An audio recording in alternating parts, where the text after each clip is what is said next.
자, 그러면 교재 286쪽 계속 펴시고요. 지렛대 효과부터 가보도록 하겠습니다. 칠판 한번 보실게요. 아까도 말씀드렸듯이 지금 수업들은 연결되지는 않을 거예요. 이렇게 이거 다음에 이거 다음에 이거 연결되지는 않을 건데 그래도 중요 포인트들을 짚어가면서 수업을 진행하고 조금 여러분들이 힘들어하는 부분들, 어려워하는 부분들을 미리 선행적으로 여러 번 반복해 드려가지고요. 나중에 실제로 이제 우리가 1월 달부터 수업이 계속 진행이 될 때 반복되는 내용이기 때문에 조금 덜 힘들게 할 수 있도록 그렇게 노력을 한번 해볼 테니까 남들은 힘들다고 하는데 여러 번 반복이 되면 또 덜 힘든 부분이 분명히 있거든요. 예, 익숙해지면 그런 부분을 한번 수업을 진행해 보겠습니다. 지렛대 효과 자체가 중요한 건 아니고요. 지렛대 효과에서 지분 수익률이라는 게 있어요. 자기 자본 수익률 그러기도 합니다. 자기 자본 수익률을 구하는 공식이 있는데요. 자, 잘 보세요. 지분 수익률. 시험에 나올 때는 지분이 자기 자본이거든. 그래서 자기 자본 수익률 그러기도 해요. 자기 자본 수익률 구하는 공식은 일단 지분 투자액 분의 순수익 하신 다음에 여기서 뭘 빼주냐면 이자 지급액을 빼줍니다. 이자 지급액을 빼준다. 그래서 공부할 때는 이제 밑에서부터 시계 방향으로 하나씩 제가 찝을 건데요. 저 따라 한번 해보세요. 검지를 한번 꺼내보실래요? 검지를 한번 꺼내서. 이때 그 김명렬 쌤 들고 다니는 그 손가락이 있으면 참 좋은데. 예. 내가 그 보니까 내가 봤어. 그런 거 좋더라고. 그 양반이 그런 걸 참 잘해 보면. 좀 잘하더라고. 특이해 보면. 요것도 그 빌린 거잖아 내가. 참 이런 거 쉽지 않거든. 이런 거 하는 사람 쉽지 않은데. 대단한 것 같아요. 아무튼 손가락 꺼내 보실래요? 내 돈, 수익, 이자. 시계 방향으로 돌아갈까요? 내 돈, 수익, 이자 시작. 네, 내 돈, 수익, 이자 하시고 꼭 한 번 더 해주셔야 될 게 있는데 최근 시험은 여기다가 가운데다가 뭘 주냐면 플러스 상승분을 줘요. 플러스 상승분. 그래서 뭐까지 해주시냐면 자, 잘 보세요. 내 돈 수익 이자가 맞는데 내 돈 수익 이자하고 반시계 방향 그러니까 한 바퀴 돌아서 여기서 이제 상승분을 한번 눌러주는 겁니다. 그래서 상승분이 없으면 반영 안 해도 되고요. 상승분이 있으면 제가 따라해 보세요. 일단 제가 먼저 해볼게요. 내 돈 수익 이자 상승분 이렇게 시작. 내 돈 수익 이자 상승분. 그러니까 내 돈 수익 이자만 했을 때는 상승분이 없는 경우고 내 돈 수익 이자 상승분 할 때는 상승분을 반영해 주는 겁니다. Understand? 예. 그럼 칠판 한번 보실게요. 문제가 어떻게 나오는지 알려드립니다. 문제는 사실은 지금처럼 제가 보여드린 것처럼 그림으로 나오는 건 아니고요. 박스 형태의 문제가 나오는데 일단 어떤 형식인지는 아시면 좋으니까 제가 박스형이 아니라 그림으로 한번 보여드릴게요. 자, 특정 부동산이 1억이랍니다. 1억인데 1억을 투자하면 아직 배우시지는 않으셨지만 2천만 원의 순영업 소득이 생긴다라고 얘기를 할게요. 이게 이제 대표적인 우리가 흔히 얘기하는 순수익이에요. 영업 경비가 빠지고 나면 순영업 소득이 나오거든요. 예. 근데 4천만 원밖에 없는 거예요. 지분이. 네, 지분이. 그럼 6천만 원을 부채로 빌려와야 되는데 타인자본 이걸 지렛대 효과라고 합니다. 그래서 내 힘으로 물건을 못 들 때 가져오는 게 지렛대지 않습니까? 그죠? 예. 내 돈만으로 부동산을 투자를 못할 때 가져오는 게 지렛대, 부채가 되는 거죠. 예, 사실 그 지렛대를 잘 활용하실 생각을 좀 하셔야 됩니다. 그러니까 사실은 빚내는 걸 싫어하시는 분들도 계시거든요. 좀 약간 빚에 대해서 그 이자를 주는 부분에 대해서 보수적으로 생각하시는 분들은 부동산 투자로는 돈 벌기가 좀 어려워요, 사실은. 그런 분들은 저기 공무원 해야 되는데 공무원 하거나 안정적인 직장에서 이제 그렇게 운용을 해야 되고요. 빚내는 거를 물론 이제 정말 조심은 해야 되죠. 빚내는 걸 갖다 쉽게 생각하지는 않겠지만 극도로 빚내는 걸 끓이시는 분들은 부동산 투자로는 돈을 벌기가 상당히 좀 어렵습니다. 사실은 그 주변에 이제 부동산 투자에서 성공하시는 분들은 빚내시는 걸 갖다가 그래도 물론 뭐 빚내는 게 그것도 능력이거든요. 사실은 빚을 내는 것도 그죠. 최대한 빚 많이 받아서 투자하시고 그래서 투자 성공하신 분들이 제 주변에는 훨씬 더 많이 사실은 있거든요. 그래서 빚 내는 것을 너무 두려워하시면 지렛대 효과를 너무 두려워하시면 부동산 투자로는 사실은 조금 성공하기 힘들다. 그리고 또 여러분들은 그거를 중개를 할 때 얘기를 해줘야 됩니다. 이 부동산에 투자를 할 때는 빚을 얼마 내셔야 할, 자기 자본 얼마일 때 빚은 얼마 내셔야 되고 지금 금리가 얼마 되고 한 달 이자가 얼마 나갑니다까지도 사실은 브리핑 단계에서 설명이 들어가 줘야 됩니다. 그래서 지렛대 효과를 모르면 그 설명 못 해 주는 거죠. 그러니까 지렛대 효과는 여러분들 중개하실 때도 반드시 도움이 되니까 아셨으면 좋겠고 그리고 지렛대 효과를 모르면 본인 투자도 문제가 되는 거니까 칠판 한번 보시고 자 금리가 10%입니다. 10%를 뭐라 부르는지 잘 알려드릴게요. 이 10% 갖다가 금리 그래 금리 세 글자로 이자율 그래 이자율 다섯 글자로 저당 수익률이라 그래. 이것 때문에 환장하는 겁니다. 그러니까 이 부동산 학개론이 타과목에 비해서 이제 사실은 어렵다라고 느껴지는 분들이 왜 어렵냐면요. 부동산 학개론은 동의어가 엄청나게 많아요. 그러니까 금리하면 될 것을 경우에 따라서는 이자율 그리기도 하고요. 이걸 경우에 따라서는 저당 수익률 그리기도 합니다. 그 나중에 가면 어떤 걸 배우시냐면 저한테 부채 서비스액이라는 단어를 배우시게 되거든요. 부동산 학교에서 정말 중요한 단어입니다. 부채 서비스액을 모르고 심리에 들어가면 큰일 납니다, 진짜. 부채 서비스액이 뭔지 아세요? 원리금 상환액이에요. 월부금 그리기도 해요. 월부금. 그다음에 저당 지불액 그리기도 해요. 심지어 원금 플러스 이자라고 표현되는 부분도 있습니다. 계산 문제에서. 그러니까 계산 문제에서 부채 서비스액 빼야 될 자리에 부채 서비스액이 안 나오고 원금 얼마, 이자 얼마 이렇게 나와. 그럼 두 개를 합쳐야지 부채 서비스액이 나오거든. 봐요. 부채 서비스액, 원리금 상환액, 월부금, 저당 지불액, 원금 플러스 이자. 같은 말이 5개예요. 우리 부동산 학교에서 상당히 유명한 수익률 중에 요구 수익률이라는 단어가 있습니다. 요구 수익률. 요구 수익률을 최소 수익률 그리기도 돼요. 최소 수익률. 4글자로는 기회비용 그리기도 합니다. 기회비용. 5글자로는 위험 조정률 그리기도 합니다. 3글자로는 할인율 그리기도 해요. 7글자로는요 위험 조정 할인율 그리기도 해요. 또다시 4글자로 피셔 효과라고 하기도 합니다. 뭐라고요? 그 전에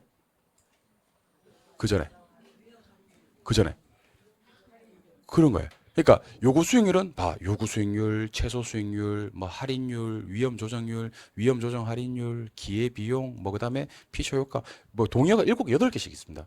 그러니까 이걸 여러분들이 힘들어 하시고 지쳐 하시는 분들이 많으세요. 그러니까 어떨 때는 금리로 나왔다가 어떨 때는 이자율로 나왔다가 어떨 때는 저당 수익률로 나오니까. 근데 한번 해석을 해봅시다. 금리와 이자율이 같은 말이라는 건 당연히 아셔야 되는 거고요. 왜 이걸 저당 수익률이라고 하느냐를 생각을 한번 해보셔야 됩니다. 자, 우리 보통 대출 기관들이 돈을 빌려줄 때는 담보 잡고 돈을 빌려주지 않습니까? 그죠? 그러다 우리는 민법에서 뭐라고 하죠? 저당권 그럽니다. 맞죠? 예. 그래서 그 은행이 뭐가 되면 저당권자가 되고요. 우리 차입자가 저당권 설정자, 피저당권자가 되는 거예요. 언더스탠? 예. 그럼 돈을 빌려주고 그 대가로 이제 수익을 얻는 거거든요. 그 은행에서는 돈을 빌려주고 그 대가로 이자 수익을 얻거든요. 그래서 금리만큼 이자율만큼은 은행에서는 수익이 되는 겁니다. 그렇죠. 우리 입장에서는 이자가 부담이지만 금융기관, 저당 대출기관 입장에서는 그만큼이 뭐니까 수익이니까 걔를 저당권에 대한 대가로 얻어지는 수익이다. 그래서 저당 수익률이라고 하는 겁니다. 그래서 자, 2글자로 뭐라고 하고 금리, 3글자로는 그다음에 5글자로는 저당 수익률이라는 겁니다. 그래서 혹시 교재에 저당 수익률 나와 있거든. 요거는 금리구나, 이자율이구나 이런 생각도 하셔야 됩니다. 자, 그러면 요거 가지고요. 저랑 지금부터 지분 수익률을 구해볼 겁니다. 지분 수익률은요. 남들 공식 공부하고 있을 때 나는 내 돈 찾아서 빨리 넣었습니다. 내 돈 얼마? 4천. 맞아요? 네. 수익 얼마? 2천. 여기다 뭐 빼주면 되면 이자 빼주면 됩니다. 이자가 빌린 돈 얼마에? 6천에 10% 이자를 내면 됩니다. 6천에 10% 얼마? 6배. 그래서 보통 시험 문제는 어떻게 나오냐면 1년치만 나옵니다. 1년치만. 왜냐면 2년차가 되면 내가 돈을 얼마 갚아버리게 되면 6천만 원 잔고가 줄 거 아니에요. 그때는 이자 금액이 달라지거든요. 그래서 매년 이렇게 나오지는 못해. 1년만 나와요. 1년만. 그러니까 1년 동안 자기 자본 수익률을 구하라, 지분 수익률을 구하라고 나와요. 그러니까 지금 빌린 돈이 얼마고? 6천이고 10% 내면 얼마? 6배. 자, 그럼 갑시다. 내 주머니에서 나간 돈이 얼마? 4천. 내 주머니로 들어가는 돈이 얼마? 1,400. 그러니까 내 주머니로 2천만 원이 들어가는 게 아니란 얘기야. 그러니까 밑에도 내 주머니에서 나간 돈이 들어가야 되고요. 위에도 내 주머니로 들어가는 돈이 나와야 되는 거예요. 2천만 원 다 내 주머니에 못 넣어요. 이자 갚아야 되거든. 6천에 10% 얼마? 6배. 그럼 계산기 꺼내봐요. 계산 꺼내서 1,400 나누기 4천 때려봐. 1,400 나누기 4천.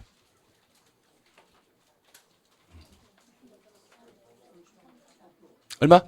0.35 나와요? 예. 그럼 몇 프로? 35%인데 이렇게 나오는 건 난이도 하짜리예요. 진짜 난이도 최하짜리예요, 사실은. 내 돈 수익 이자만 하면 되니까. 근데 보통은 이제 어떻게 나오냐면 부동산이 2% 올랐다 이렇게 나와요. 2% 올랐다. 그러니까 그냥 2% 올랐다. 가격 상승률이 2%다 이렇게만 나와. 무슨 유리? 상승률이. 그럼 여러분들은 재빨리 뭘 보셔야 되면 부동산이 얼마짜리인지를 봐야 되는 겁니다. 부동산이 얼마짜리인지를. 이 부동산 얼마짜리죠? 1억짜리죠. 1억이 2%는 얼마죠? 한번 때려보세요. 1억 때려보세요. 1억. 1억 때릴 때 1하고요. 0 2개짜리 4번 때리면 돼요. 1하고요. 0 2개짜리 4번. 혹시 계산기에 0 2개짜리 없는 분들은 0 2개짜리 있는 걸로 사시는 게 정신건강에 좋아요. 왜냐면 부동산학개론에서 투자를 할 때 뭐 36,000짜리 부동산에 투자하고 이런 경우는 없거든요. 사실은. 그렇죠? 그러니까 뭐 1억짜리 부동산에 투자한다, 5억짜리 부동산에 투자한다, 10억짜리 부동산에 투자한다 이렇게 하는데 혹시 0이 자기 계산기 한 개밖에 없으면요. 0 두드리다 지쳐서 잠이 들고 막 그러거든요. 2개짜리 있어서 1억 그러면 1에다가 0 2개짜리 4번 두드리면 됩니다. 0 8개. 오케이? 1억 두드렸어요? 곱하기 2% 때려봐요. 곱하기 2%. 2% 프로가 있어. 프로 어디 있는지도 판단해야 됩니다. 얼마 나와요? 200만 원. 오케이? 예. 200만 원. 여기다가 플러스 200을 반영해 주는 겁니다. 플러스 200. 자, 그러면 이게 얼마냐면 2200입니다. 맞죠? 2200에서 600을 빼면 1600이 되거든요. 그러면 446에서 요거는 40%가 되는 겁니다. 그래서 혹시 시험에서 가격 상승률이 0%다. 이렇게 요즘엔 주더라고요. 옛날에는 가격 상승률이 없을 때는 아예 안 줬는데 최근에는 이제 가격 상승률 문제가 그전 기출 문제 있었으니까 사람들이 가격이 상승하면 어떡할 거야? 이렇게 이 일을 제기하니까 이제 아예 문제에 박아버리더라고요. 가격 상승률이 0%다. 그래버리면 답은 얼만데? 35%인데 가격 상승률이 2%다. 그랬을 때는 수익률이 몇 프로다? 40%다. 이게 그 유명한 자기자본 수익률을 구하는 공식입니다. 그 자기자본 수익률을 구하는 공식 어떻게 구한다고? 시작. 내 돈, 수익, 이자. 한 번 더. 내 돈, 수익, 이자, 상승분. 이렇게. 상승분이 없을 때는 내 돈, 수익, 이자 하시면 되고요. 상승분이 있을 때는 내 돈, 수익, 이자, 상승분. 이렇게 하시면 됩니다. 왜 제가 이걸 자꾸 한번 해보자고 얘기를 하냐면 사실은 그 자기자본 수익률 구하는 공식은 원래 공식은 저거지. 지분투자액분의 순영업소득 마이너스 이자 지급액인데 이걸 외워보자 하니까 잘 못하더라고 이게. 그리고 못하는 건 둘째치고라도 시험장 가서 순발력이 너무 떨어져. 그러니까 표 보고요. 자 보자 이러고 있더라니까. 재빨리 뭐 넣어야 되는데 내 돈 넣어야 되는데 밑에다 뭐 넣어놓고 내 돈 위에 뭐 올리고 수익 뭐 빼야 돼 이자 상승분 있으면 중간에 반영. 오케이? 그래서 그냥 자기자본 수익률은 무작정 내 돈 수익 이자 하시면 되고 내 돈 수익 이자 상승분 하시면 됩니다. 근데 제 느낌에는요. 제가 방금은 뭐로 줬냐면 이걸로 줬어요. 이걸로. 금액으로 줬어요. 근데 간혹 시험에서는요. 이걸로. 비율로 나오는 경우가 있습니다. 돈을 안 주고 비율로. 비율로 나오는 경우는 어떻게 문제를 풀 거냐. 일단 역시 칠판 한번 바라봐 주시기 바랍니다. 칠판 보세요. 일로 한번 나볼까요? 부동산에 투자했을 때 수익률이 15%다 이렇게 나와요. 문제가 이런 식으로 나옵니다. 15%다. 그다음에 금리가 자 대답 한번 해보세요. 금리를 3글자로 이자율, 금리를 5글자로 저당 수익률. 그러니까 나올 때마다 해보면요. 나중에는 당연히 금리는 이자율이고 저당 수익률이지라는 느낌이 들어요. 그러니까 고민하지 마. 내가 나올 때마다 해드릴게. 나올 때마다 해드릴 거니까 너무 걱정하지 마. 동의어는 이렇게 뭐라고 해야 되나 나올 때마다 해서 감각을 기르는 거지 혼자 집에 가서 외워보겠다고 한다고 좀 잘 외워지는 게 아니더라고. 제가 시켜도 봤어요. 이거 다음 주까지 한번 외워와 보세요. 그러니까 안 외우는 사람이 태반이고 외워온 사람들도 잘 모르고 막 그러더라고. 나올 때마다 제가 그게 속편해. 금리를 3글자로 이자율을 5글자로 저당 수익률을 3글자로 이자율을 2글자로 나올 때마다 해드릴게요. 자 그러면 요때 대부 비율이 약간 돈 줬는데 대부 비율이 50%일 때와 대부 비율이 80%일 때 지분 수익률을 구하시오. 그랬습니다. 자, 뭐 공식이 달라지는 건 아니니까. 자, 10번 보셔요. 자, 지분 수익률 구하는 공식은 어떻게 구한다? 시작. 내 돈, 수익, 이자 한 번 더. 내 돈, 수익, 이자, 상승분 이렇게 했었는데 여기서는 보니까 상승분은 지금 안 보이네요. 그죠? 상승분은 0%인 것 같고요. 내 돈, 수익, 이자 하시면 되는데 자, 혹시 시험 문제에 퍼센트처럼 다 비율로 나올 때는요. 퍼센트 끕니다. 퍼센트 생략합니다. 생략하고 자, 잘 들으셔야 됩니다. 문제가 의미하는 바가 뭔지 알아야 돼. 자, 대부 비율은 아직 배우진 않았지만 전체 부동산에서 남의 돈이 차지하는 비율이에요. 근데 이걸 100%에서 빼잖아요. 그러면 지분 비율이 나와요. 그러니까 지분 비율과 대부 비율의 합이 100%예요. 자, 그럼 제가 여쭐 테니까 대답 한번 해보세요. 대부 비율이 50이요. 지분은. 대부 비율이 80이요. 내 돈. 그런 의미예요. 그러니까 대부 비율을 주면 내 돈 알 수 있다 없다? 있다. 그 둘을 합쳐서 몇 프로 나와야 되니까? 100% 나와야 돼. 이게 정말 중요한 거예요. 자, 그럼 보세요. 밑에 내 돈 넣는 거 아시죠? 남의 돈이 얼마야? 50. 내 거 50. 여기서 또 분입하면 뭐 퍼센트 넣으면 안 돼. 퍼센트는 내가 다 빼기로 했어. 비율로 시험 문제가 나오면요. 퍼센트는 생략. understand? 남의 돈 50, 내 돈 얼마? 50. 수익 얼마? 15. 그대로 넣어. 15. 그리고 얘만 퍼센트를 살려. 얼마에? 50에. 얘 퍼센트 없어 이거. 50에 몇 프로만큼 이자를 낸다? 10%. 50에 10% 얼마죠? 5 빼는 거야. 자, 다시. 내 돈 얼마? 수익 얼마? 이자 얼마? 왜 5? 50에 10%. 오케이? 그러면 뭐 나누기 뭐가 되는 거지? 10 나누기 50이 되는 거예요. 그러면 이거 20% 나와요. 몇 프로요? 20%. 0.2거든. 다시. 요거 식을 대부 비율이 80%일 때 자기 자본 식을 말하시오. 아, 자, 가만히 있어봐. 남들 듣고 눈치 챌 수 있으니까 내가 시작하면 그때 얘기하는 거야. 일단 자기 자본 수익률 구하는 공식은 내 돈 수익 이자인 거 아시죠? 남의 돈을 줬을 때 내 돈 얼마인지 아시죠? 마음에 준비하시고 출발합니다. 내 돈 얼마? 수익 얼마? 이자 얼마? 이자 8이자. 아이고 깝깝한 사람들아.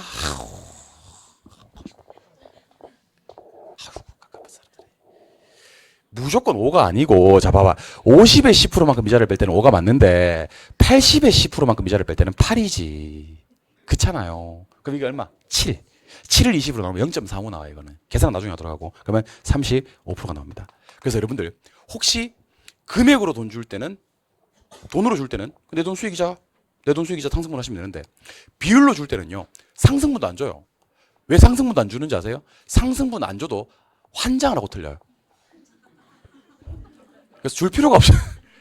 상승분을 줄 필요가 없고 대부비율이 50%일 때 자기 자본수익률 구하시고 대부비율 80%일 때 자기 자본수익률 구하세요. 수익률은 15%고 금리 이자율은 10%면 이렇게 주잖아요. 그러면 그냥 막 알아서 환장하고 틀리면 우와씨 하면서 환장하고 틀리는 겁니다. 근데 이게 어려운 게 아닌 게 내 돈 수익 이자 법칙을 그대로 따라가시면 됩니다. 다만 이자율을 빼고는요. 퍼센트를 다 까요. 퍼센트를 갖다가 다 우리 뭐라고 해 없애버리는 거죠. 그러니까 남의 돈 50, 내 돈 50 수익 얼마? 15 50에 10%만큼 이자 얼마? 5 80입니다. 80. 대부분 80. 내 돈 20. 수익 얼마? 15. 이자는 80에 10%만큼 얼마? 8. 자, 그럼 저랑 한번 해봅시다. 10%. 이거 이해한 사람들, 이해 못한 사람들은 가만히 계셔요. 여러 사람 힘들게 하지 말고 가만히 계셔요. 가만히 계시고 이해하신 분들만 저랑 대부비율이 10%부터 90%까지 저한테 식만 좀 얘기해 주세요. 식만. 계산은 하지 말고. 자, 출발합니다. 대부비율이 10%일 때 자기 자본 수익률입니다. 시작. 90분의 15 마이너스 1. 다시. 우리에게는 많은 기회가 있어요, 여러분들. 대부비율이 20%입니다. 대부비율이 20%입니다. 자기 자본 수익 시작. 80분의 15 마이너스 2. 괜찮아요. 많은 기회가 있어요. 30% 시작. 70분의 15 마이너스 3. 자, 40. 60분의 15 마이너스 4. 50 아까 했죠. 50분의 15 마이너스 5 60 40분의 15 마이너스 6 70입니다. 30분의 15 마이너스 7 80입니다. 20분의 15 마이너스 8 90입니다. 10분의 15 마이너스 9가 됩니다. 그러고 나서 한 번 더 들어와 보시면요. 정말 쉬워요. 그러니까 비율로 시험 문제 줬을 때 대부비율 50이다 그러면 50분의 15 마이너스 5 80이다 80 20분의 15 마이너스 8 이렇게 하시면 되는 거예요. 아시겠어요? 그러니까 내 돈 한번 주고요. 그 다음에 여기다 10% 곱해서 빼주면 돼. 어차피 수익은 그냥 올리는 거고. 그러니까 작업해야 될 건 두 개 해야지 작업해야 되죠. 왜냐면 수익은 그냥 올리는 거니까. 내 돈 수익 이자니까. 그러니까 80일 때 20, 50일 때 50, 70일 때 30. 그리고 이제 이건 잊으세요. 수익 올리고요. 이자 뺄 때는 이것의 10%를 빼는 거예요. 이것의 10%. 언더스탠? 한번 더 해보겠습니다. 30. 70분의 15 마이너스 3. 70. 7, 40, 4, 차, 징그럽다, 진짜. 60, 60.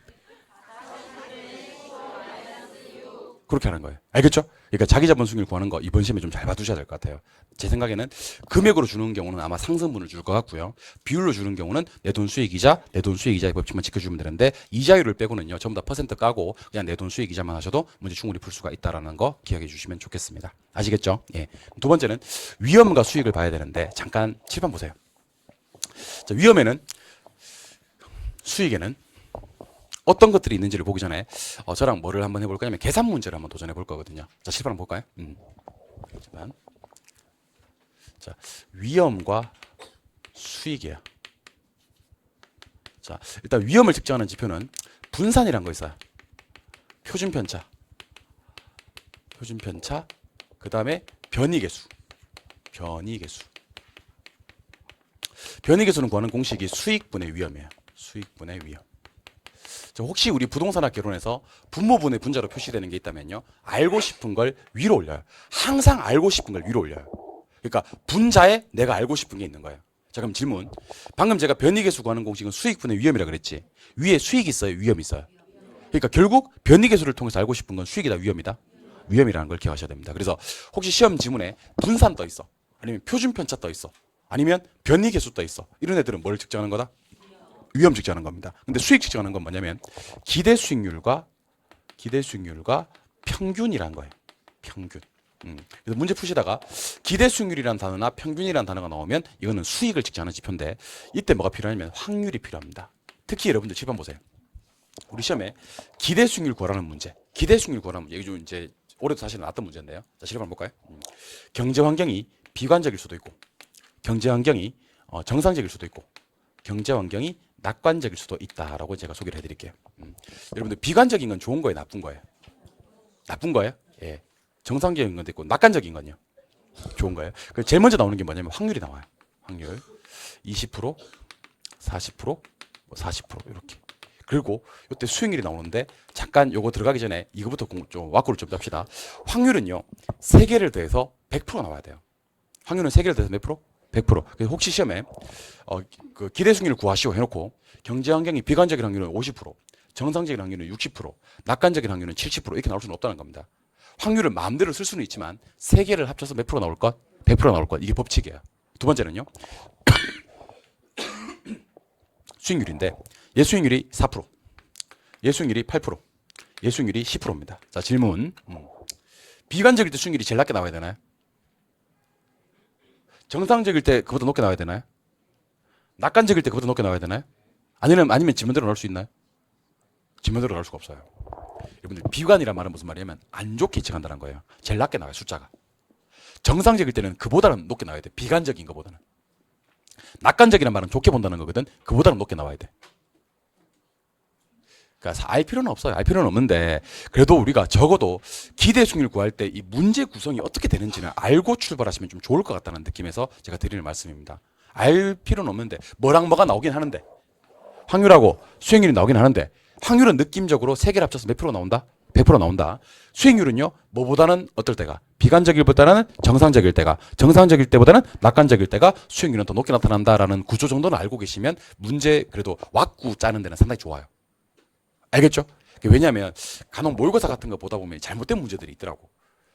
확률은 맞추던데 쌤 착각해가지고 여기 6%, 요거 4%, 7% 그럴 수는 없어요, 여러분들. 그러면 이게 문제가 잘못된 거야. 비관적일 때가 숫자가 제일 작게, 정상적일 때는 그보다 높게, 낙관적일 때는 그보다 더 높게 이렇게 나와야 되는 거예요. 알겠죠? 그럼 기대수는 어떻게 구하냐면요. 자, 따라해 보세요. 확률과 수익률을 곱해서 더한다. 그러니까 확률과 수익률을 곱해서 더해서 구하는 게 기대 수익률이에요. 그럼 10번 보세요.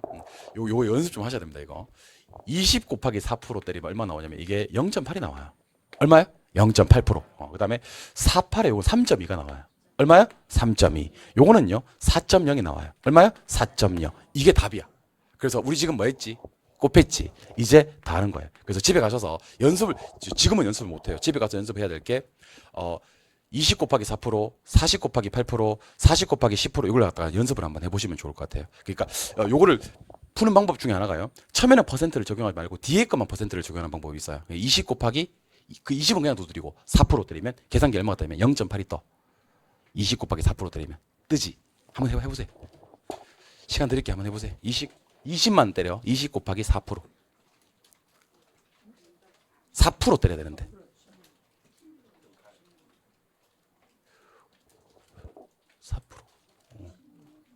때리셨어요? 0.8 뜨죠? 예. 한 번 더 해봐요. 40%는 떼지 마. 처음에는 퍼센트 떼지 말고 40 곱하기 8%. 3점이 뜨죠? 예. 40 곱하기 10%. 40% 때리지 말고 40 곱하기 10%. 10%. 얼마? 4 뜨지. 그러니까 처음에는 공부할 때 이제 퍼센트 2개 곱하는 방법 지금 알려드린 거예요. 첫 번째 건 퍼센트 때리고 때리지 말고. 두 번째 것만 퍼센트 때리면 돼. 물론 둘 다 퍼센트 때려도 돼. 되는데 시간 절약하자는 측면입니다. 뭔 말인지 모르겠으면 알아서 해. 어쩌라고 나보고 어쩌라고. 그러니까 둘 다 퍼센트를 때려도 답은 나오는데 이거 처음에는 퍼센트 2개가 시험에 나왔을 때 꼭 해야 될 일이 있을 때는요. 첫 번째는 퍼센트를 때리지 말고 두 번째 것만 퍼센트를 때리면 문제 푸는 데는 전혀 지장이 없다는 겁니다. 알겠죠? 그럼 답은 요거 다음은 얼마냐면 8% 나와요. 얼마라고요? 8%. 왜냐면 여기 7이고 1 올라가고요. 8%. 요렇게 시험 문제가 나오면 난이도 하. 난이도 중짜리 하나 보여드릴까요? 난이도 중짜리. 자, 지금 보세요.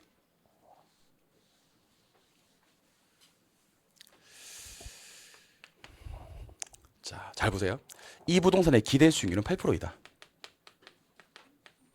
자, 7번. 기대 수익률은 어떻게 구한다 그랬죠? 누구랑 누구를?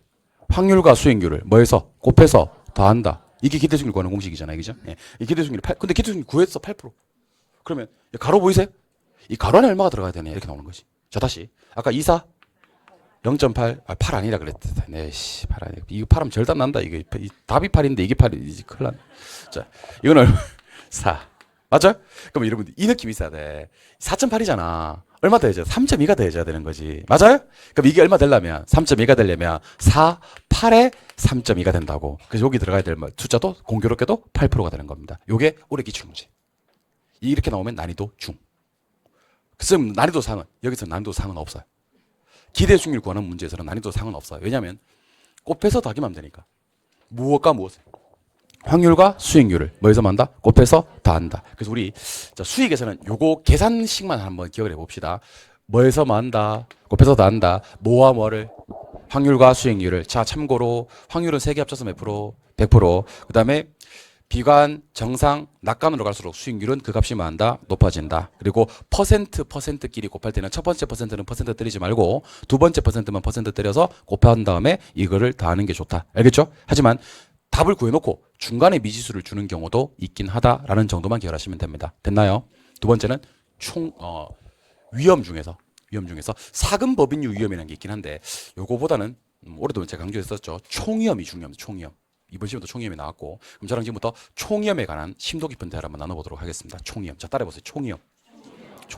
전체 위험이죠. 전체 위험. 총위험. 토탈 리스크입니다. 토탈 리스크. 칠판 보시기 바랍니다.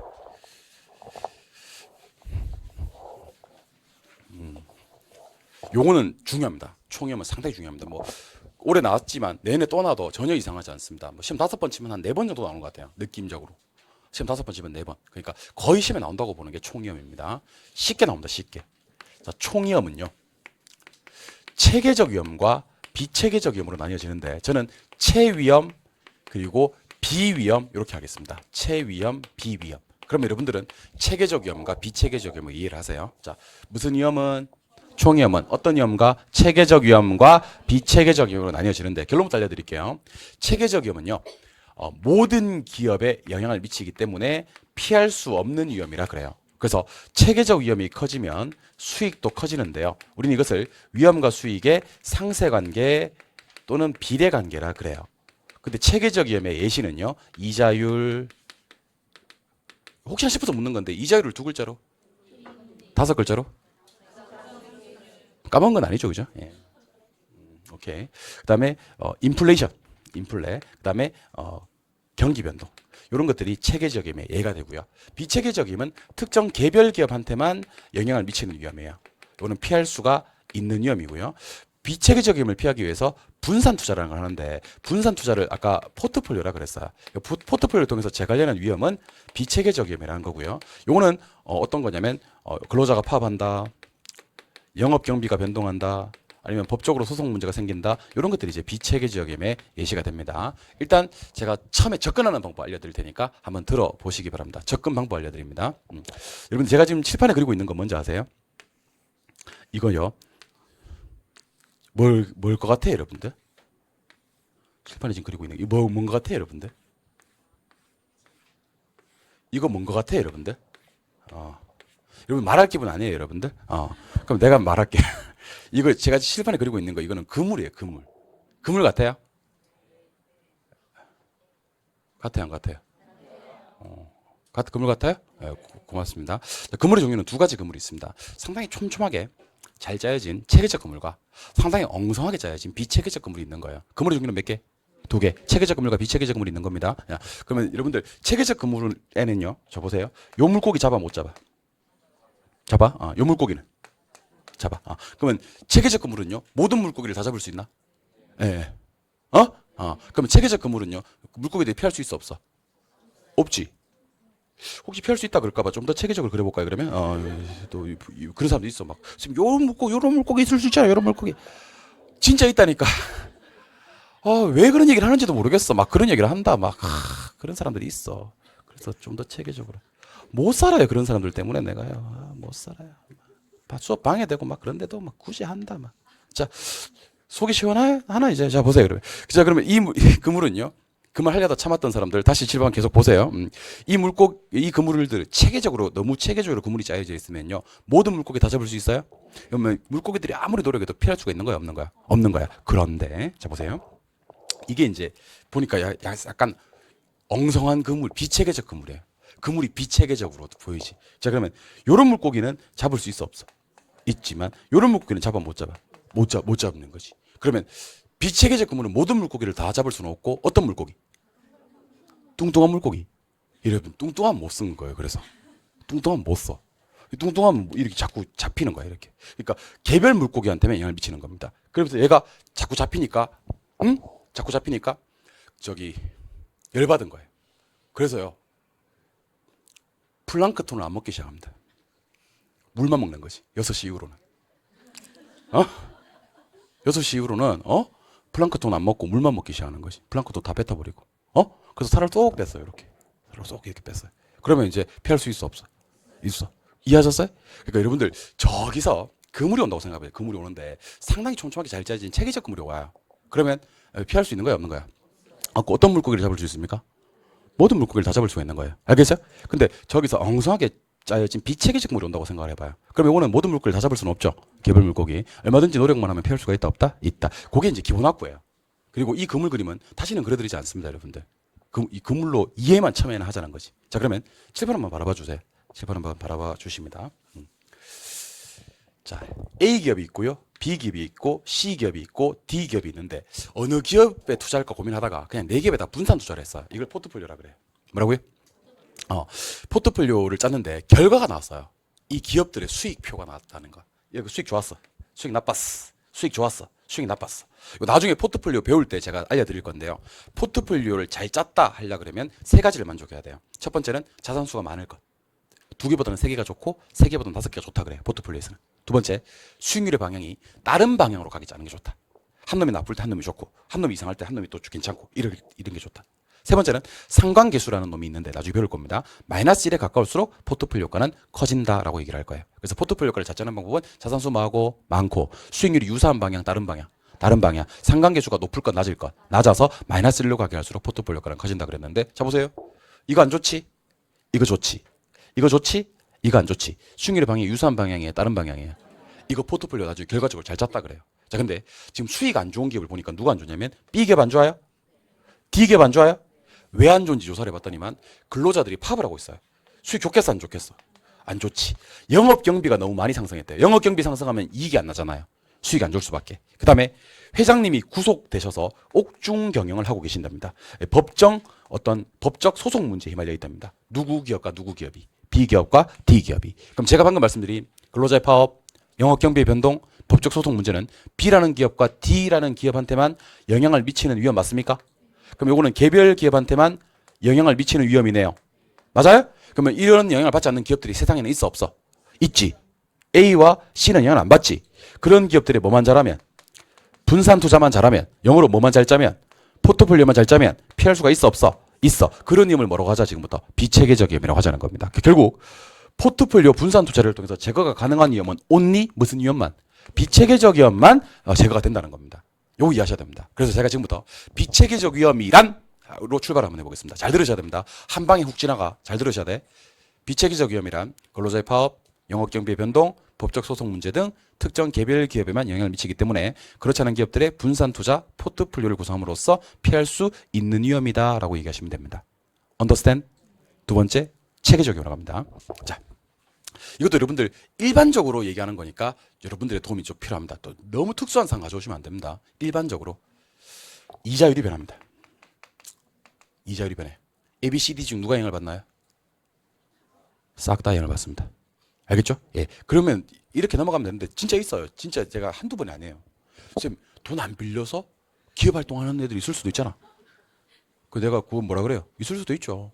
그럴 때는 모든 기업의 영향을 받는다 그러면 안 되잖아. 그래요. 어쩌자고 나한테 어쩌자는 거야. 시험에 나와요. 이자율, 경기 변동, 인플레이션은 체계적인 예시로 나와. 알겠죠? 우리 제발 좀 이렇게 지극히 예외적인 경우를 가져와서 저를 괴롭히거나 여러 사람 힘들게 하지 맙시다. 알겠죠?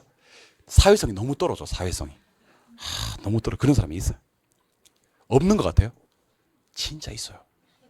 지금도 그 생각했던 사람이 있다니까. 말 안 하길 다행이에요. 말 안 하길. 욕 많이 먹었어 나한테. 자 일단 이자율이 변하면 누가 영향을 받는다? A, B, C, D 싹 다. A, B, C, D만 영향을 받는 게 아니에요. E, F, G, H, I, J, K, L, M도 영향을 받아요. 이자율이 변하면 인플레가 발생을 해요. 싹 다 영향을 받아요. IMF 구제금융, 미국 금융위기 같은 경기 변동이 일어나요. 싹 다 영향을 받습니다. 방금 제가 말씀드렸던 이자율, 인플레, 경기 변동 등은 거의 모든 기업에 영향을 미치는 위험 맞습니까? 맞아요? 그럼 분산하고 싶어도, 즉 포트폴리오를 짜고 싶어도 싹 다 영향을 받아버리니까 피할 수가 있어 없어? 없어. 그런 위험을 체계적 위험이라고 하자는 겁니다. 자, 지금부터 체계적 위험 한 문장 요약 들어갑니다. 체계적 위험이란 할 테니까 잘 들으셔야 됩니다. 체계적 위험이란 이자율, 인플레, 경기 변동 등 거의 모든 기업에 영향을 미치기 때문에 분산 투자 포트폴리오 구성에도 피할 수가 없는 위험을 체계적 위험이라고 한다는 얘기입니다. 언더스탠? 자, 그럼 방금 제가 체계적 위험 피한댔어요? 못 피한댔어요? 못 피한대. 체계적 위험 못 피합니다. 못 피하면요 어떻게 되는지 아세요? 감수해야 돼요. 체계적 위험, 자 다시 체계적 위험 피한다고 못 피한다고? 못 피하면 감수해야 됩니다. 근데 세상에 바보같이 위험만 감수하는 사람은 없습니다. 자, 대답해 주실래요? 하이 리스크, 아니 대답을 따라하라는 얘기가 아니고 하이 리스크에는 하이 리턴입니다. 하이 리스크에는 하이 리턴입니다. 바보같이 위험한데 위험만 감수하는 사람은 없습니다. 위험 감수하면서 수익 더 내놓으라고 반드시 요구를 하게 됩니다. 그래서 위험과 수익의 관계는 비례 관계고 상세 관계입니다. 자, 상세가 먼저 알려드릴 테니까 절 보고 대답해 주세요. 상세는 카바예요, 카바. 상세와 완전히 똑같은 말이 카바예요. 아시겠어요? 배운 사람들은 상세라고 하고요. 약간 덜 배우신 분들은 카바라고 하고 그래요. 배운 사람들은 뭐라고 하고? 상세. 약간 덜 배우신 분들은 카바. 자, 주식에 투자하는 사람들은 위험하다는 걸 알까 모를까? 알아요. 주식에 투자하는 사람들 중에 위험하다는 걸 모르고 주식에 투자하는 사람 없습니다. 근데 그 사람들이 위험하다는 걸 알면서 투자를 하는 이유는 수익이 높다는 장점이 그 위험하다는 단점을 커버해 주는 거예요. 상쇄시켜 주기 때문입니다. 아시겠어요? 상세 뭐라고? 카바 뭐라고? 상세. 근데 위험과 수익은 서로가 서로를 커버해 주는 관계가 맞는데요. 커버하려면요 반드시 비례로 움직여야 됩니다. 반비례로 움직이면 절대로 커버를 못 해줘요. 자, 다시 높은 위험 뭐로 상쇄할 수밖에 없어? 높은 수익으로 상쇄할 수밖에 없어. 맞아요? 낮은 수익은 뭐로 상쇄해야 돼? 낮은 위험으로 상쇄해야 되는 거지. Understand? 위험과 수익은 서로가 서로를 커버해주고 상쇄해주는 관계가 맞는데 반드시 어떻게 움직일 때? 비례로 움직일 때만 상쇄가 되는 겁니다. 그래서 자, 지금부터 잘 들으셔야 됩니다. 첫 단추를 잘 깨셔야 됩니다. 첫 단추를 잘 깨시는 방법은 집중력 있게 수업을 듣는 방법입니다. 집중력 있게 수업을 듣는 방법은 어떤 방법입니까? 아니요. 순서가 달라. 눈을 크게 뜨시고, 귀를 쫑긋 세우고, 머리를 총명하게 하신 다음에 수업을 듣는 방법이에요. 순서가 중요합니다. 눈을 크게 뜨시고, 귀를 쫑긋 세우고, 머리를 총명하게 하신 다음에 수업을 들어주시면 좋겠습니다. 자, 잘 들으셔야 됩니다. 위험의 종류는 두 가지가 있어요. 토탈 위험, 총위험에는 체계적 위험과 비체계적 위험이 있는데요. 비체계적 위험이 떴어요. 그러면 포트폴리오 구성에서 피해버리면 돼요. 근데 체계적 위험이 떴어요? 이거는 못 피해요. 따라서 감수하면서 수익을 더 달라고 해야 되는 위험입니다. 아시겠어요? 그러니까 지금까지는 그랬어. 그냥 위험과 수익은 비례관계다. 당연히 비례관계지. 포트폴리오를 잘 구성하면 위험을 제거할 수 있다. 당연히 그랬지. 근데 이제는 말을 붙여야 돼. 포트폴리오를 구성하면 어떤 위험을 제거할 수 있다? 비체계적 위험을 제거할 수가 있다. 체계적 위험은 제거가 안 되니까. 어떤 위험이 커질 때 수익도 커진다? 체계적 위험이 커질 때 수익이 커진다. 비체계적 위험 커진다고 수익 커지는 거 아니에요. 그래서 이제는 위험을 한 군데씩만 써먹어야 돼요.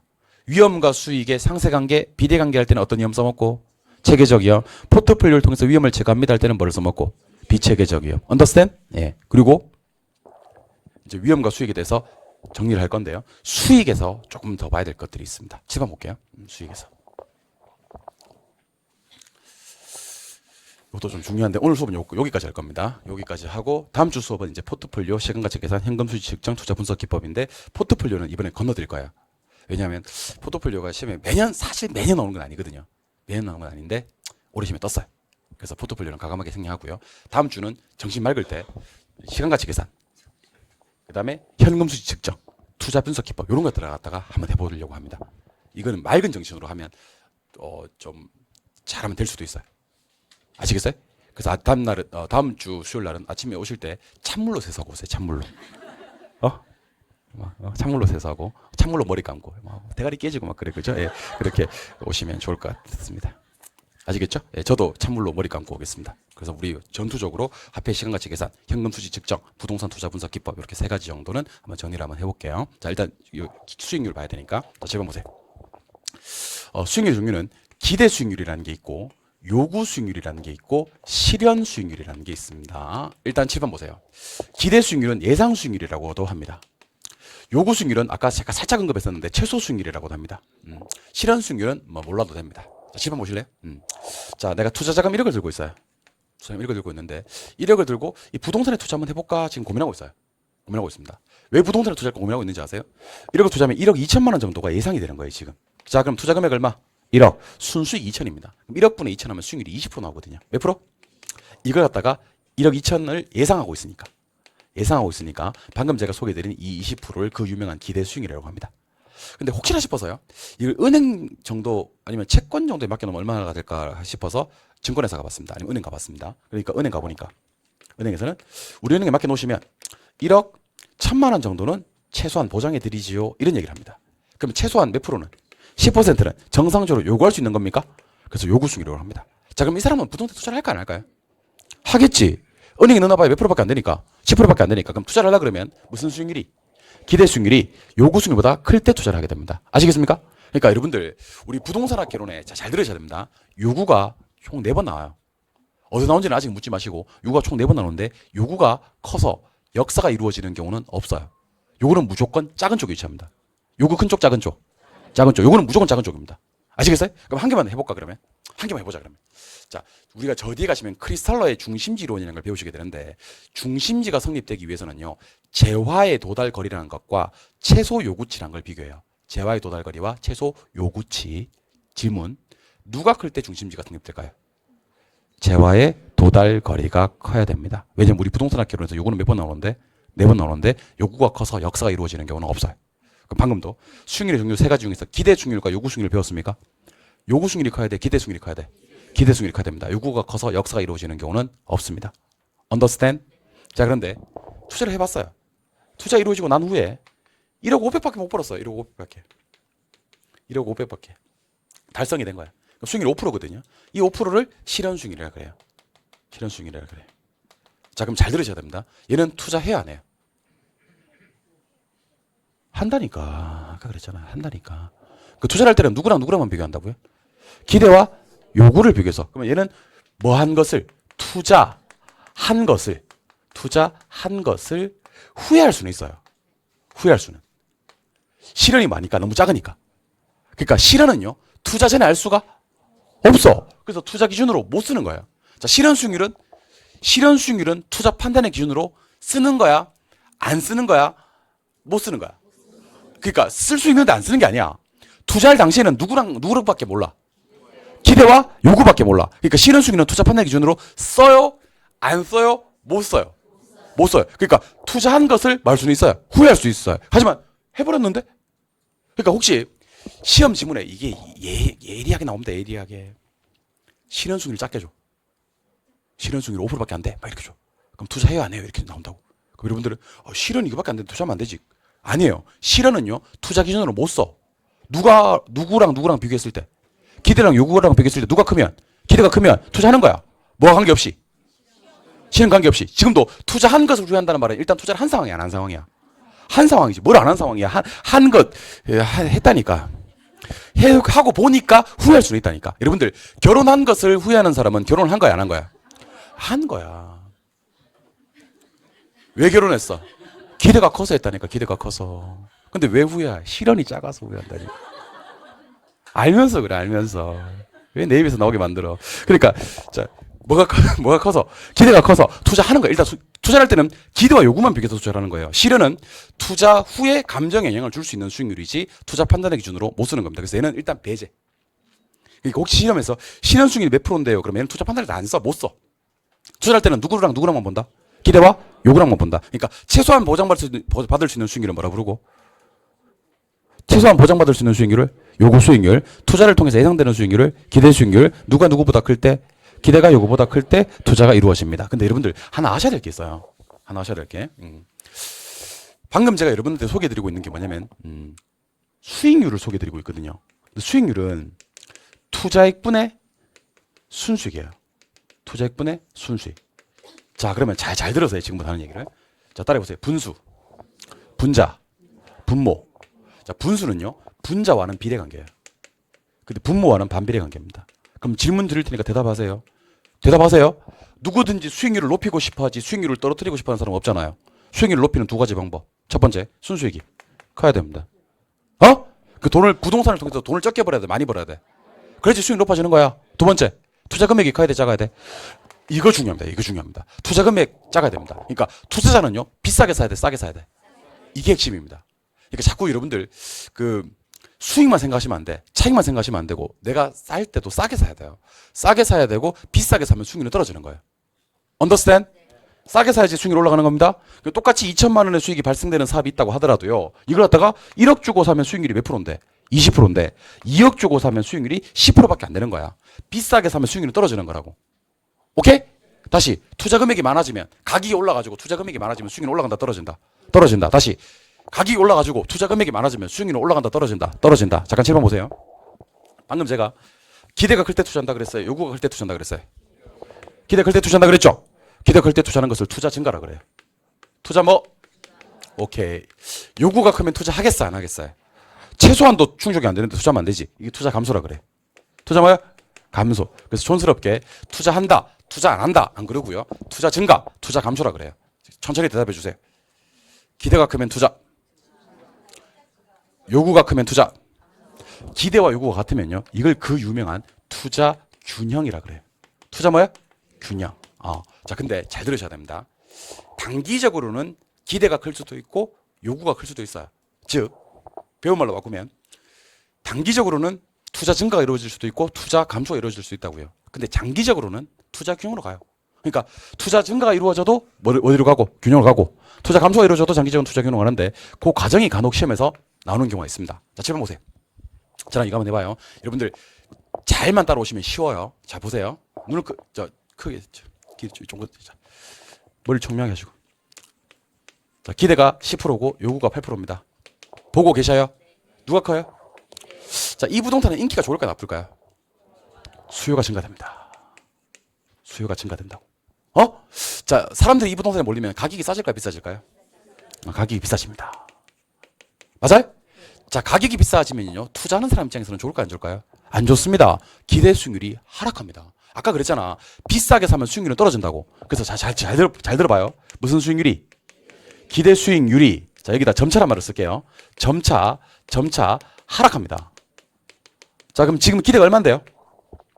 10인데 얘가 점차 하락해서 몇 프로까지 간다? 그렇지. 그리고 하락을 멈춥니다. 그걸 네 글자로 뭐라 부르죠? 투자 균형이라고 했잖아. 방금 배운 걸 모르면 어떡해. 기대가 크면 투자 증가. 어우 깝깝해.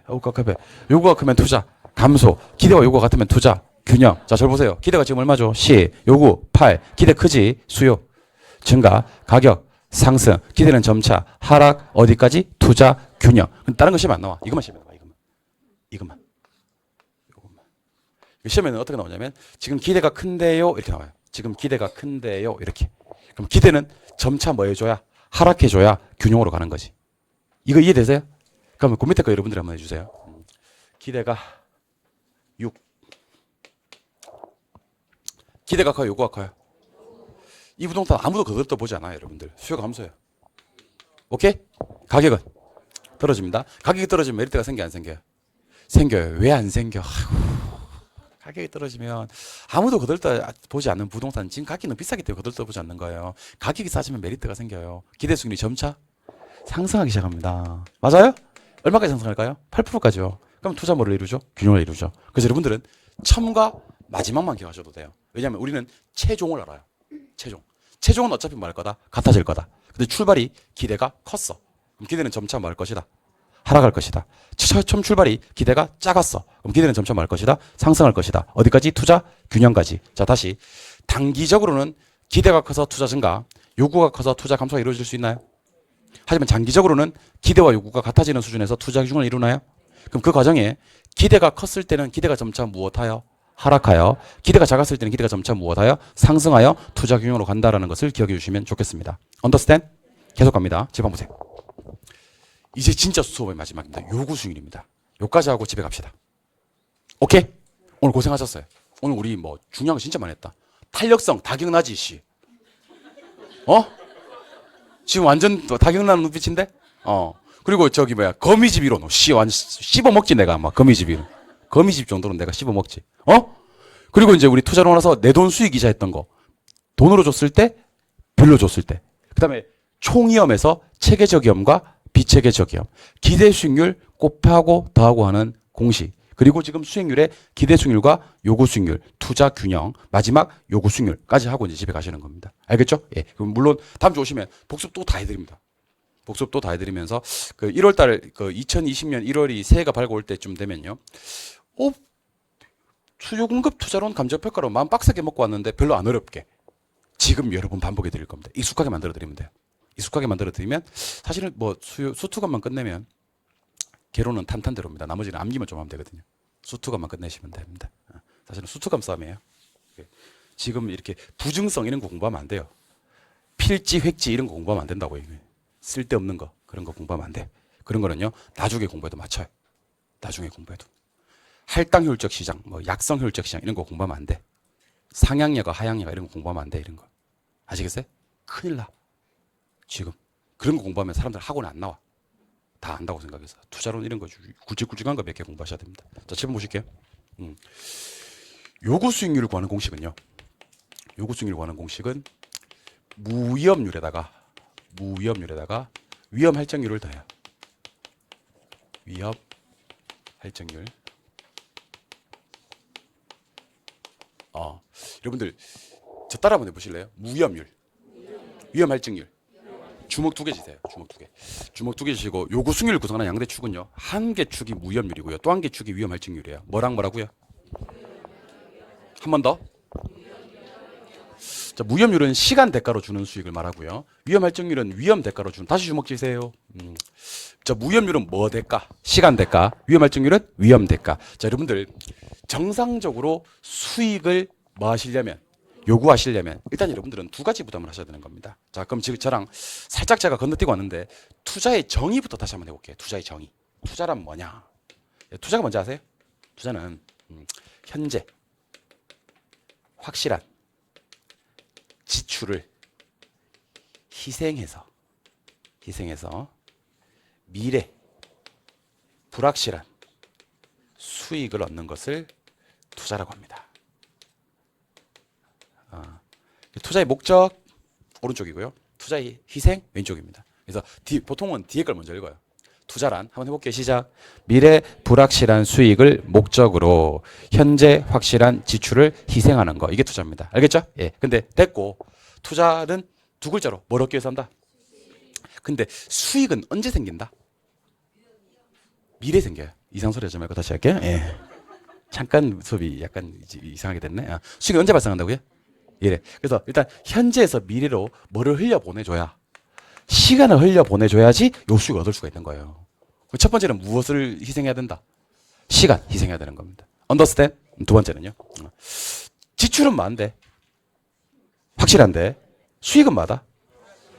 불확실을 두 글자로 뭐라고 하는지 아세요? 위험이라 그래요. 불확실을 두 글자로 뭐라고 한다고요? 위험. 그럼 정상적으로 뭐를 얻기 위해서는 수익을 얻기 위해서는 뭐 부담도 해야 되고 두 번째는 부담도 해야 되는 겁니다. 그러면 두 가지 대가는 줘야지 내가 정상적으로 수익을 요구할 수가 있는 겁니다. 아시겠어요?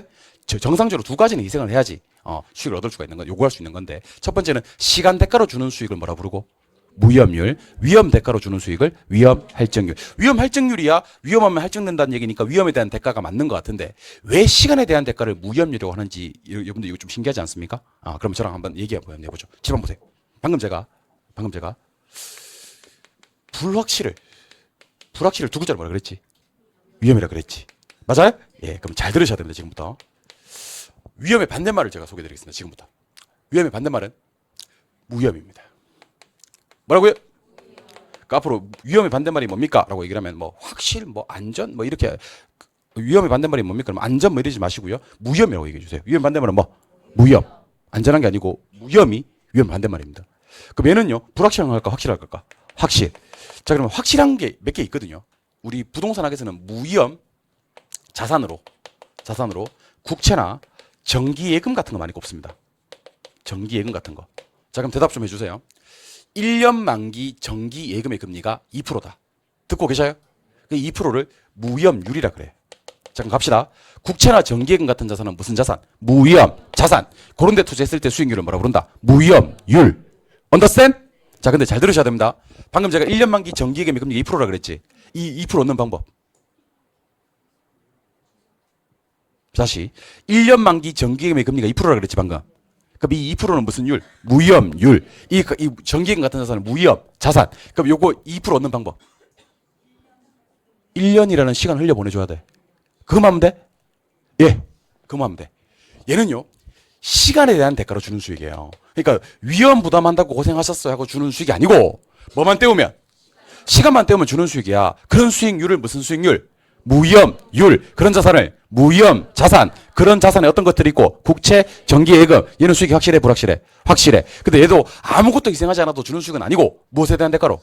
그래서 얘를 무위험율이라고 하는 겁니다. 자 다시. 위험의 반대말. 무위험은 확실해 불확실해? 확실해. 징그럽다 진짜. 보세요. 확실해 불확실해? 예를 두 가지만 들어주실래요? 국채, 정기예금.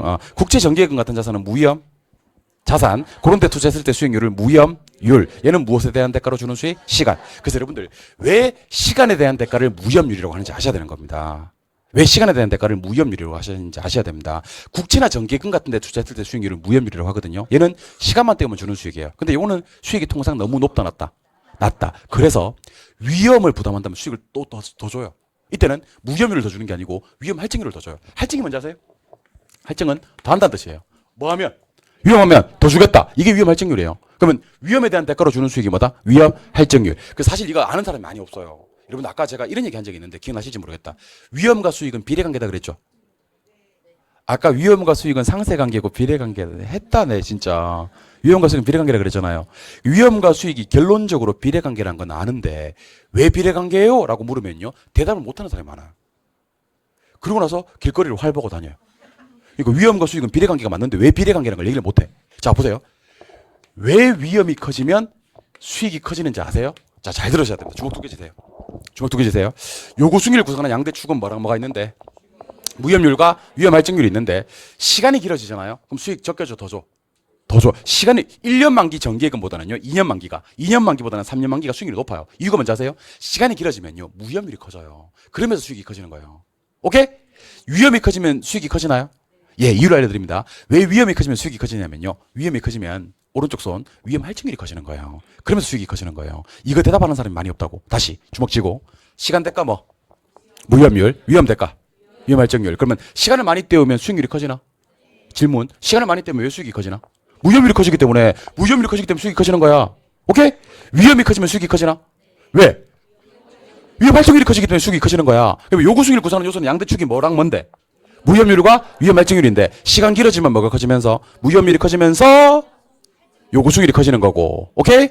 위험이 커지면 뭐가 커지면서 위험 할증률이 커지면서 요구 수익률이 커지는 겁니다. 근데 시험 지문 어떻게 나오는지 아세요?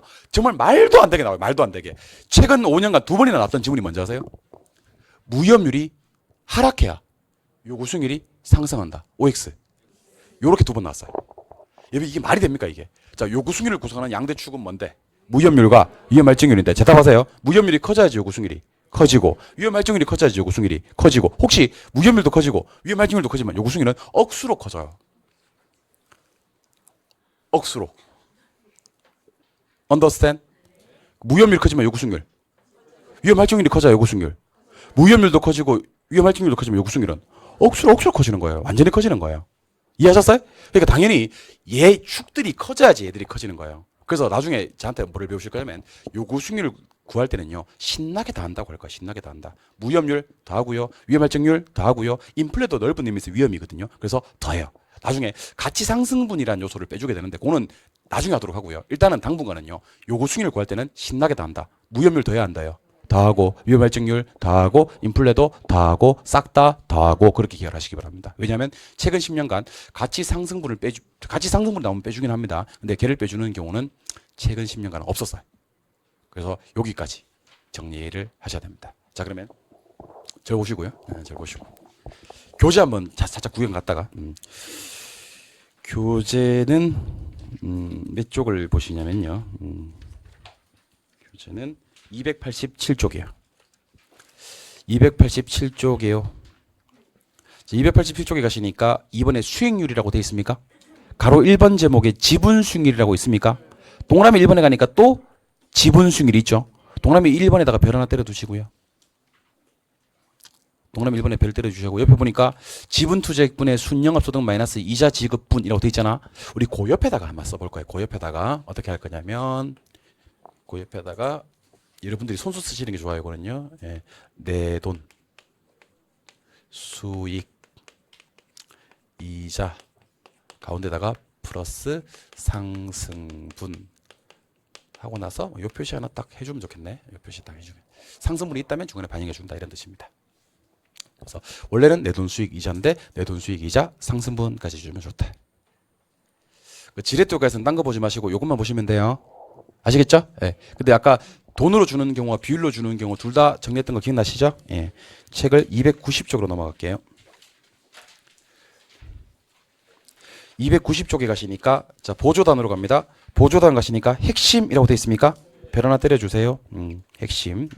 위험을 측정하는 지표는 뭐 있어요? 분산, 표준 편차, 변이계수 있고요. 수익을 측정하는 지표는 뭐 있어요? 기대 수익률, 평균 이렇게 있습니다. 찾으셨어요? 예. 그런데 바로 그 핵심, 보조단 핵심 바로 옆에 보니까 1번에서 수익의 기대치에서 기대 수익률 나옵니까?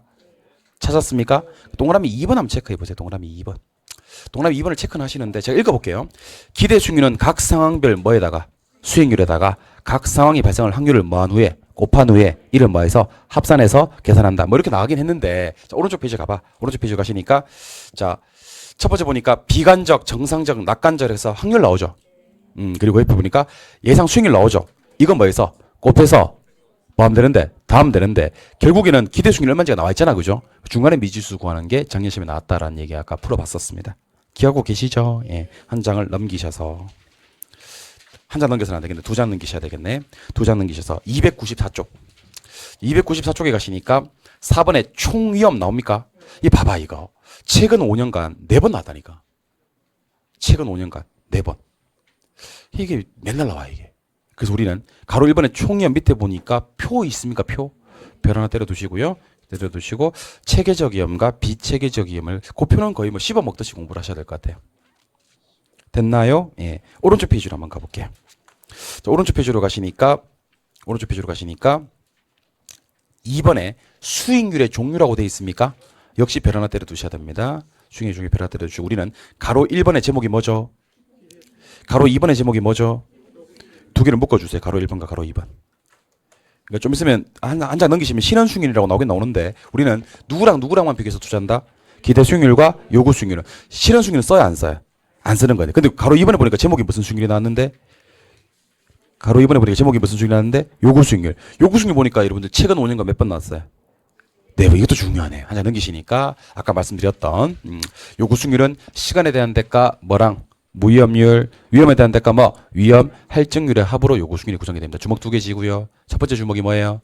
무위험률, 두 번째 주먹이 위험 할증률. 첫 번째 주먹은 무엇에 대한 대가? 시간. 두 번째 주먹은 위험. 자, 그럼 질문이요. 시간이 길어지면 수익이 커지나요? 왜 커지나요? 무위험률이 커지기 때문에 하시면 돼요. 위험이 커지면 수익이 커지나요? 왜 커지나요? 위험, 할증률이 커지기 때문에 하시면 됩니다. 주먹 두 개 쥐고 기억하세요. 예. 오른쪽 페이지로 가볼게요. 297쪽이요. 297쪽으로 가시니까 1번에 수익률과 투자 균형에서 핵심이라고 되어 있습니까? 그거 체크 표시 좀 하시고 핵심. 자, 천천히 대답해 주세요. 기대가 크면 네 글자로 증가. 요구가 크면 3번 먼저 할 거예요. 요구가 크면 네 글자로 다시 2번 올라갑니다. 두 개 같으면 투자. 그래서 그 밑에 가로 1번과 가로 2번을 묶으실래요? 자, 그 밑에 가로 1번과 가로 2번 묶었습니까? 예. 가로 1번 박스에 가시니까 자, 가로 1번은 지금 누가 큰 거예요? 그럼 천천히 대답하세요. 수요. 가격이. 기대가 점차. 어디까지요? 균형까지요. 오케이? 근데 가로 2번에 보니까 기대가 작아요. 수요. 가격. 기대 수익률 점차. 어디까지? 균형까지. 여기까지 배웠던 기억납니까? 예. 다음 주는 어디 할 거냐면 저 책을 좀 쭉 넘기다 보면 뭐 이렇게 포트폴리오 이런 거 나오는데요. 일단 요거 넘어갈게요. 넘어갈 거고 중요한 거 해야 돼요. 쓸데없는 거 안 하고 중요한 거 할 거예요. 310쪽. 그래서 제가 다음 주에 뭐 할 차례입니까? 그러면 310쪽 부동산 투자 분석을 위한 수학적 기초 할 차례입니다라고 얘기해 주시면 되고 최근 5년간 몇 번 나왔습니까? 한참 세야 되나 그게 310쪽에 부동산 투자 분석을 위한 수학적 기초 옆에 보면 한참 세야 되나 이거 3개 2개 하면 5 최근 5년간 몇 번? 반드시 나오는 파트입니다. 반드시 나오는 파트. 이런 걸 공부하셔야 됩니다. 돌발 퀴즈. 자, 돌발 퀴즈 나갑니다. 돌발 퀴즈.